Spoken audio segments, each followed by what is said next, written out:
Hi, Ma'am Chill.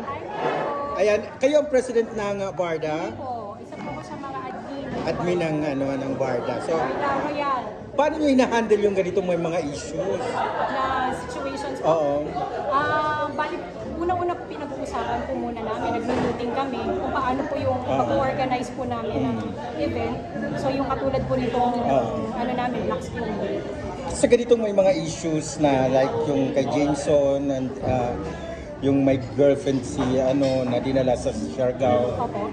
Paano nyo hina-handle yung mga ganitong sitwasyon? Actually, mahirap po. Kasi kayo ang admin. Opo, isa po ako sa admin. Pero mahirap po actually. Pero ginagawa na lang po namin is pinapakalma na lang namin yung mga grupo namin. Kasi hindi naman po natin maiiwasan talaga na mag-worry sila.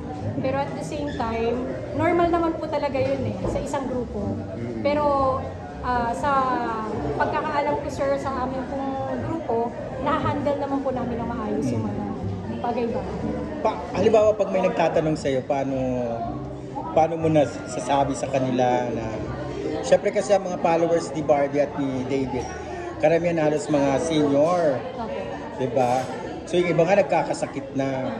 So paano nyo na ipapaliwanag sa kanila? Siguro po direct, ang sinasabi ko na lang sa kanila na mga normal people din sila. Artista lang sila, pero kagaya natin, may mga emotions at feelings din sila. So ang pwede lang po talaga natin gawin is i-respect ang privacy nila. So through that, kahit pa paano naman po, pag na-explain na lalo-lalo na po yung mga seniors, nagiging kalmado naman po sila. Nagiging kalma nga siya, nanonood sila sa amin.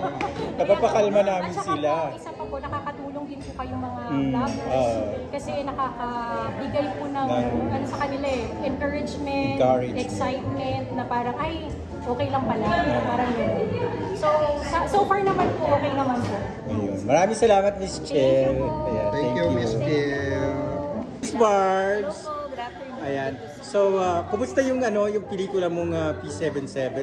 Balita ko, ang dami kabila ng private screening. Oo nga, sobrang nakakatuwa. Actually, today kaya po ako nandito ngayon sa Cinema 76 dahil lang BARDA fans po ay nag-organize not just one but two block screenings for P77. So, I believe they're all here today. Namimit ko silang lahat. So, I'm very, very happy sa lahat ng warm reception and good feedbacks that the movie has been receiving. And sana marami pa po makapanood. Napanood nyo na po ba? Yeah, ngayon pala, ngayon. Kaya that's why, andito kami. And I hope you get to help us promote po P77. Barbs, the last time na nagkasama tayo yung Almost a Love Story na pelikula sa BG Production, ganyan pa rin ang itsura mo, batang-bata. Anong sikreto? May sikreto po ba? Kape? Kape! Kape, tsaka pagkain, ganyan. Hindi ko po alam eh. Ayan, isa na lang, one question na lang. Anong naging wish mo sa nakaraang birthday mo?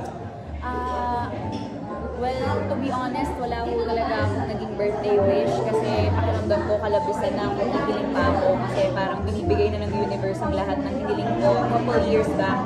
Ngayon, parang meron akong teleserye, meron akong pelikula, sabay na magaganda naman yung reviews and feedbacks and ratings, ganyan. So, talagang walang hanggang pasasalamat na lang talaga. Di ba kasama sa birthday wish mo yung Love Life? Hindi. Saya ko lang. Sige. Thank you. Thank you, Barbs. Ayan. Sige po. Ayan. Kita-kits tayo mamaya.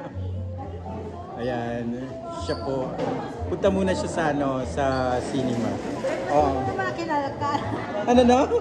Kinalakal na ako eh. Inaano na ako eh.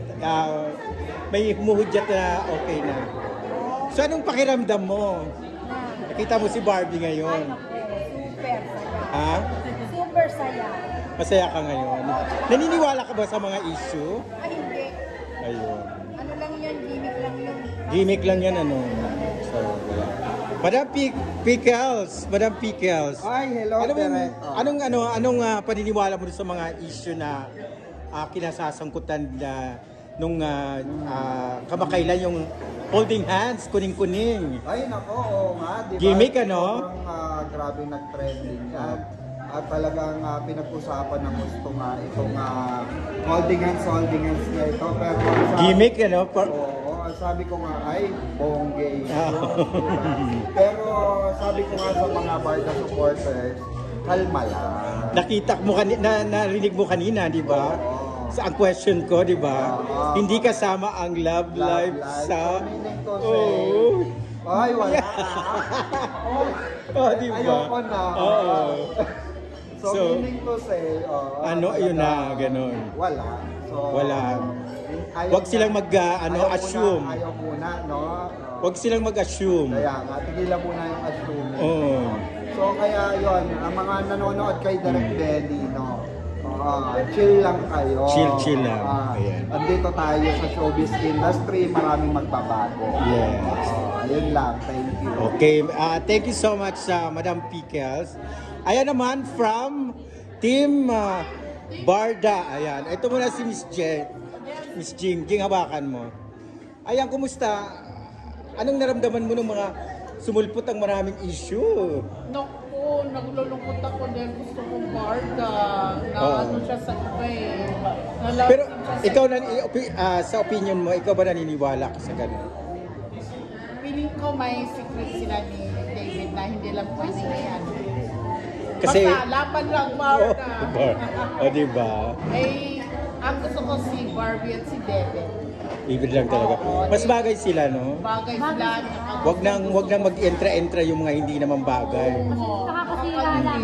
Huwag na yung si, James. Basta Team Barda tayo. Team Barda, yes. Ayan. Thank you, Miss Jing. Okay. Ayan si Miss Irene.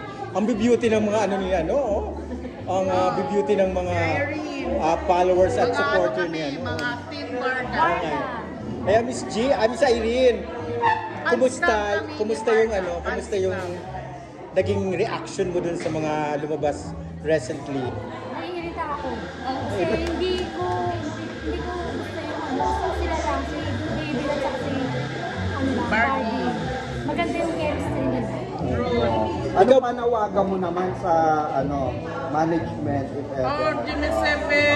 This is your time. Ibalik na This is your time to shine. Ibalik na si Barbie at si David. Balik Ibalik na sila Barbie at si David. Na hindi kami manonood ng teleserye ni Jillian at saka ni David. Nako!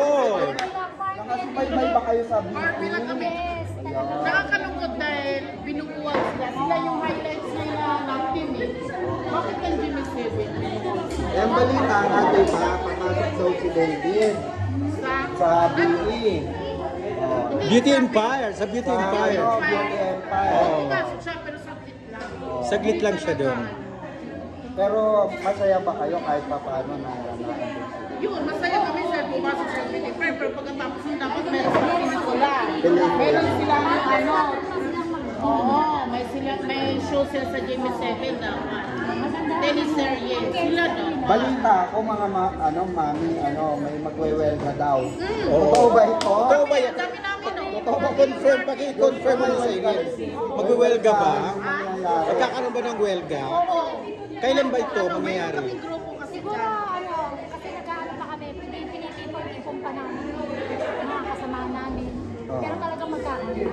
Magkakaroon talaga. Oo. Kailangan aksyonan na tulad GMA7.